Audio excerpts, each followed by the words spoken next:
더불어민주당 이재명 대표의 입에서 나온 이 섬뜩한 제안은 대한민국 민주주의의 심장인 삼권 분립을 향한 노골적인 선전포고와 다름없었다. 자신의 운명이 걸린 선거법 위반 사건의 대법원 판결을 코앞에 두고 그는 돌연 특별재판부라는 초원법적 기구 설치를 주장하며 사법부를 향해 칼을 빼들었다.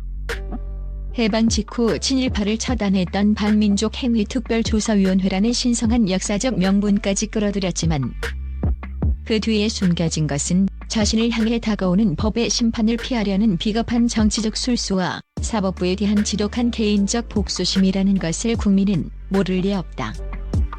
이는 단순한 정책 제안이 아닌 입법부의 압도적 권력을 이용해 사법부를 장악하고 대한민국을 이재명이 왕국으로 만들려는 위험천만한 쿠데타적 발상이다. 역사 왜곡 반민특위를 모독하는 궤변. 이재명 대표는 자신의 주장을 정당화하기 위해 1948년에 반민특위를 소환했다. 그러나 이는 신성한 역사를 자신의 정치적 방탄조끼로 삼으려는 파렴치한 왜곡일 뿐이다. 반민특위는 일제에 부역하며 민족의 혼을 팔아넘긴 반역자들을 단죄하기 위한 시대적 아픔 속에서 탄생한 역사적 사명기구였다.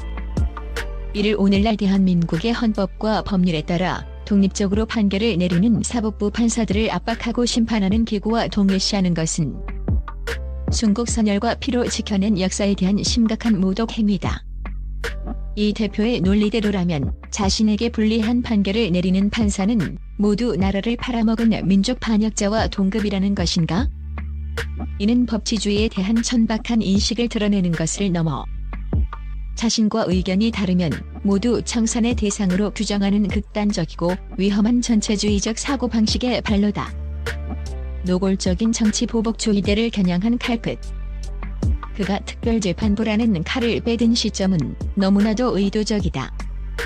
바로 자신의 공직선거법 위반 사건에 대한 대법원 전원합의체 판결이 임박한 그의 정치적 생명이 경각에 달린 시점이다. 만약 유죄가 확정될 경우 그는 의원직을 상실함은 물론 자기 대선 출마의 길까지 막히게 된다. 이런 절체절명의 순간에 나온 그의 제안은 명백히 대법원을 향한 협박이자 원하는 판결을 내놓지 않을 경우 어떤 정치적 보복이 뒤따를지를 보여주는 조폭식 세과시와 다름없다. 특히 그의 서슬퍼런 발언은 원칙주의자로 알려진 조희대 대법원장을 정면으로 겨냥하고 있다. 사법부의 독립을 소화하려는 조 대법원장의 굳건한 원칙이 자신의 사법 리스크 해소에 가장 큰 걸림돌이라 판단하고 특별재판부라는 이름의 인민재판을 통해 그의 목에 칼을 겨누며 겁박하려는 것이다. 이는 법치에 대한 정면 도전이자 개인의 사법 리스크를 피하기 위해 국가 시스템 전체를 인질로 삼는 극도의 정치적 이기주의다. 의회 독재의 완성 사법부 무력화 시도.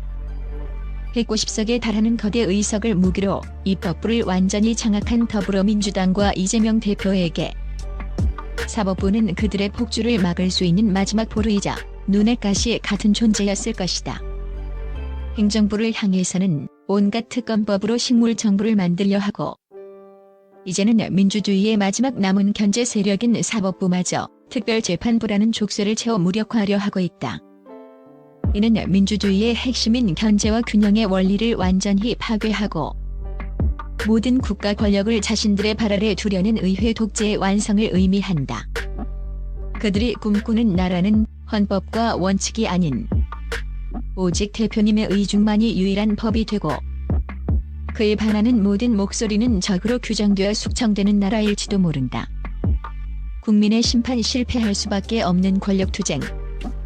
이재명 대표와 민주당은 국민을 어리석게 보아서는 안 된다. 국민의 눈은 그들이 생각하는 것보다 훨씬 더 날카롭고 현명하다. 국민들은 이번 사태의 본질이 사법개혁이라는 허울 좋은 명분이 아닌 한 정치인의 사법 리스크를 덮기 위한 추악한 권력투쟁임을 똑똑히 꿰뚫어 보고 있다. 권력을 남용하여 사법부를 길들이려 했던 모든 독재적 시도는 역사적으로 예외 없이 비참한 실패로 끝났고 결국 국민의 거센 저항이라는 역풍을 맞았다. 권력은 유한하지만 사법부의 독립과 법치주의라는 민주주의의 가치는 영원하다. 사법부를 향해 겨눈 오만한 칼날은 결국 자신들의 심장을 향하게 될 것이며 역사의 심판대 앞에서 그들은 가장 혹독하고 준엄한 대가를 치르게 될 것임을 반드시 명심해야 한다. 한민수 민주당 당대표 비서실장은 9일 YTN 라디오에서 전혀 사실과 다르다며 갈등설을 일축했지만 분위기는 다르다. 당정 협의 과정에서 우상호 대통령실 정무수석이 당이 관여하지 않는 정부 차원의 검찰개혁 추진기구를 주장하며 대통령의 의중을 전달했고 이에 정 대표가 즉각 반발했다는 보도가 나오면서 갈등이 수면 위로 떠올랐다. 한 실장은 국가적으로 중요한 이슈는 내부적으로 치열하게 논의해야 한다며 100명이면 100명 모두 생각이 다 다를 수 있다고 해명했지만 민주당 내에서는 이를 곧이곧대로 받아들이지 않는다. 정 대표가 대법원 증언법 논의 유출을 문제 삼아 특별감찰을 지시한 것 역시 과민 반응이자 당정 간 삭발 싸움이라는 해석이 지배적이다. 민주당 한 관계자는 뉴데일리와의 인터뷰에서 검찰 개혁 속도와 방향만 보더라도 정 대표가 정청래의 시간으로 끌고 가고 싶어하는 것처럼 비친다면서 정부의 신중론과 다른 목소리가 나오면 강하게 견제구를 던지는 모습에서 조급함이 엿보인다고 꼬집었다. 이어 비대한 의석수가 행정 권력을 견제할 수는 있겠지만 자칫 대통령과 정부를 집어삼키는 꼴이 될 수 있어 불안한 시선들이 많다라고 우려했다. 이를 반영하듯 이 대통령과 여야 회담 하루 만에 정 대표는 국회 교섭단체 대표 연설에서 국민의힘을 가리켜 26번이나 내란이란 단어를 언급했다. 전날 이 대통령이 화기애애하게 마무리했던 것과는 상반된 모습이다. 이 때문에 송원석 국민의힘 원내대표는 이 대통령을 가리켜 쇼통을 하지 말고 소통을 하라고 날을 세우기도 했다. 대통령실도 당정 간 이견은 없다며 큰 틀에서 공감대가 있고 세부는 조율 중일 뿐이라고 해명했지만 정권 초반부터 노골적으로 드러난 당정의 긴장 기류는 불길하다. 야당은 이 틈을 집요하게 파고든다.